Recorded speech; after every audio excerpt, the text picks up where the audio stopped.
Jan James kini akhirnya pulih menjelang kembali membela skuad Garuda di laga lanjutan putaran ketiga. Kabar Sen Petinama untuk bermain di Liga 1 kini semakin kencang setelah sang pemain putus kontrak dengan Kasaepen. Media Cina mendadak klaim skuad Garuda tidak pernah menang atas timnas Cina selama 68 tahun menjelang laga lanjutan putaran ketiga. Begini respon terbaru publik Malaysia soal laga timnas kontra timnas Malaysia pada September mendatang. Cyrus Margono kembali kirim bukti nyata ke Patrick Clifford menjelang persiapan timnas di laga lanjutan putaran ketiga. Gerard Valbrugge kini terus melusukan mencari talenta muda untuk memperkuat skuadnya di timnas Indonesia U23. Simak informasi selengkapnya sebagai berikut.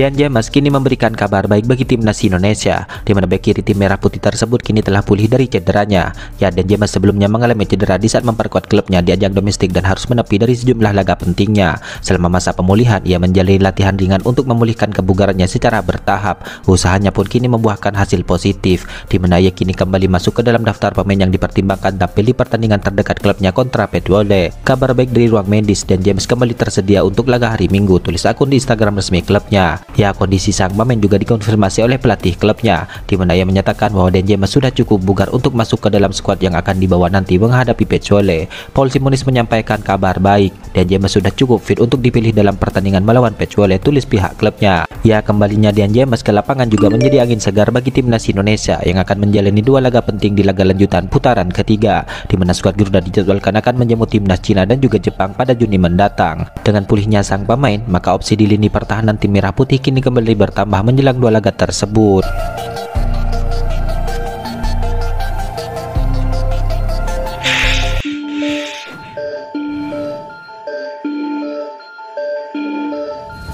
Respon masyarakat Malaysia setelah Erick Thohir mengajak timnas Malaysia melawan timnas Indonesia kini menarik kita ulas. Sebab timnas Indonesia dan Malaysia diketahui punya rivalitas yang sengit, maka tidak heran apabila rencana itu pun mendapatkan perhatian besar, di mana laga itu rencananya akan digelar pada September 2025 ini. Ya, sebelumnya timnas Indonesia dikabarkan hendak mengadakan turnamen mini pada September mendatang, di mana dalam ajang itu skuad Garuda akan melawan timnas Malaysia salah satunya. Kabar ini berhembus melalui informasi dari akun Instagram Se-ASEAN Gold beberapa waktu yang lalu. Menurutnya, PSSI telah mengirim surat undangan kepada Federasi Sepak Bola Malaysia dan juga Lebanon salah satunya. Akan tetapi penyelenggaraan turnamen tersebut bergantung dengan kiprah timnas Indonesia di putaran ketiga saat ini, di mana diketahui skuad Garuda saat ini sedang berjuang melaju ke putaran keempat yang akan berlangsung pada Oktober mendatang. Terkait kabar itu, Ketua Umum PSSI Erick Thohir pun sebelumnya angkat bicara, di mana ia mengaku kangen melihat pertandingan timnas Indonesia kontra timnas Malaysia yang kerap menghadirkan rivalitas yang tinggi. Karena itulah Erick Thohir berencana mengajak timnas Malaysia untuk ikut dalam turnamen mini yang akan digelar pada September mendatang, di mana Erick Thohir sengaja mengundang timnas Malaysia karena juga ingin mengadu tes nyali kedua tim. Jika memang Malaysia tidak berkenan, maka PSSI tidak akan mempermasalahkannya. Mendapatkan kabar ini, masyarakat Malaysia pun beraksi di media sosial, di mana mereka tampak tidak setuju dengan digelarnya pertandingan tersebut. Maaf, pasukan kebangsaan kami tak level melawan pasukan kebangsaan UMR Erick, tulis salah satu akun di media sosial. Harimau Malaya tak perlu turnamen macam ini, kita jauh level, maaf cakap timpal akun lainnya.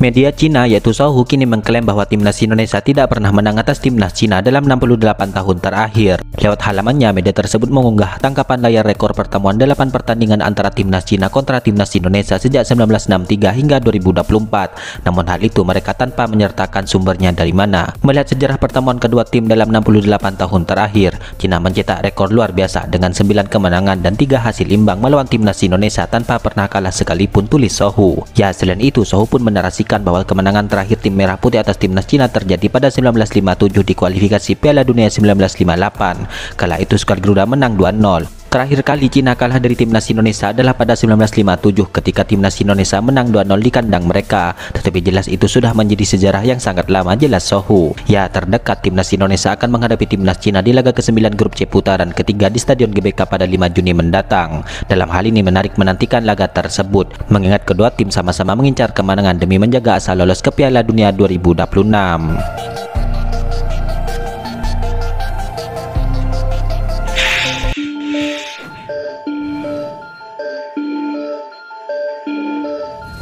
Sen Patinama kini digebarkan akan bergabung dengan Bayangkara FC untuk musim depan. Sumardi selaku CEO Bayangkara tidak menampik ada diskusi soal merekrut pemain keturunan tim merah putih. Ya, Sen Patinama diketahui berpisah dengan Kasepen, di mana keduanya sepakat untuk mengakhiri kontrak lebih awal meskipun dirinya masih punya ikatan kerjasama hingga Juni 2026.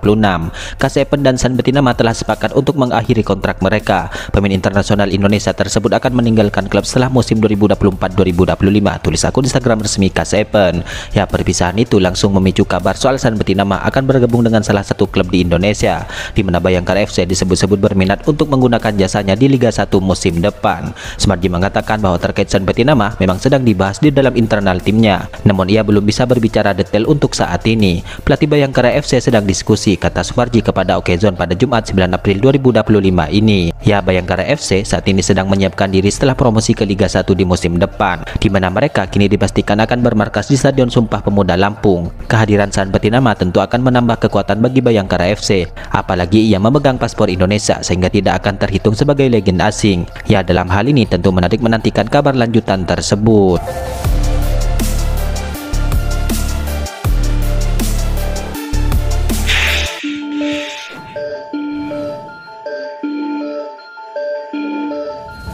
Cyrus Margono kini sukses memberikan bukti nyata kepada Patrick Kluivert setelah sempat disambangi oleh pelatih kiper timnas Indonesia di Kosovo. Ya, sebelumnya Cyrus Margono telah memutuskan untuk menjadi WNI sejak Maret 2024 yang lalu. Namun Cyrus Margono tidak pernah bermain untuk timnas Indonesia karena tidak dianggap memenuhi syarat menurut Coach Sintayong yang sebelumnya menjabat sebagai pelatih. Setelah Coach Sintayong meninggalkan timnas Indonesia, Patrick Kluivert pun mulai memantau para pemain yang tidak terpantau sebelumnya, di mana Cyrus Margono menjadi salah satu yang mencuri perhatian setelah pelatih kiper timnas Indonesia menemui sang pemain di klubnya. Sebagai pelatih kiper itu adalah tugas saya untuk memantau setiap kemungkinan untuk timnas Indonesia dan PSSI. Hari ini saya menjalani sesi yang sangat baik dengan Cyrus Margono. Mari lihat apa yang akan terjadi di masa depan, kata pelatih kiper skuad Garuda.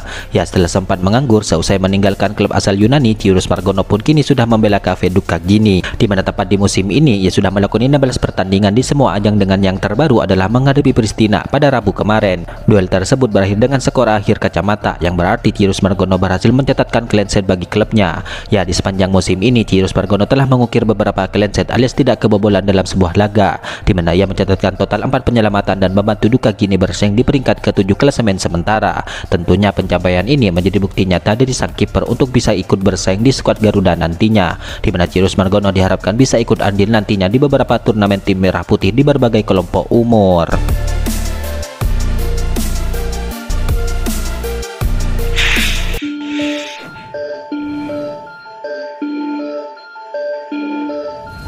Demi melakukan pemantauan kepada calon pemain timnas Indonesia U23, Gerard Verbeek kini melakukan perjalanan ke Jawa Tengah, di mana kali ini ia menyambangi dua klub yang berlaga di Liga 1, yaitu PSIS Semarang dan juga ke Persis Solo pada Rabu kemarin. Ya, Gerard Verbeek terlebih dahulu menyambangi PSIS Semarang, kemudian setelah itu ia beralih ke Solo untuk melihat latihan Persis Solo. Kebetulan saat itu Persis Solo sedang melakukan latihan di Stadion UNS Solo. Dalam hal ini pelatih Persis Solo menganggap kedatangan Gerard Verbeek sebagai sesuatu yang positif. Ya, satu tanda yang cukup positif di mana saya percaya bahwa pelatih timnas Indonesia U23 ingin mengenali para pemain. Di samping itu, ia melihat latihan tim Persis terutama para pemain yang berusia di bawah 23 tahun, kata pelatih Persis Solo. Ya, dengan kunjungan ini maka setidaknya ada 9 pemain yang tengah dipantau oleh Gerard Verbeek untuk masuk ke dalam skuad timnas Indonesia U23 yang berasal dari PSIS Semarang dan juga Persis Solo. Pelatih Persis Solo pun berharap bahwa Gerard Verbeek selanjutnya tidak hanya menyambangi klub saat latihan saja, hal itu melainkan juga di saat pertandingan klub tersebut bermain. Itulah ulasan terkini hangat dan menarik seputar tim Merah Putih yang dapat kami sajikan hari ini. Jangan lupa dukung terus tim Merah Putih di channel ini dan salam olahraga.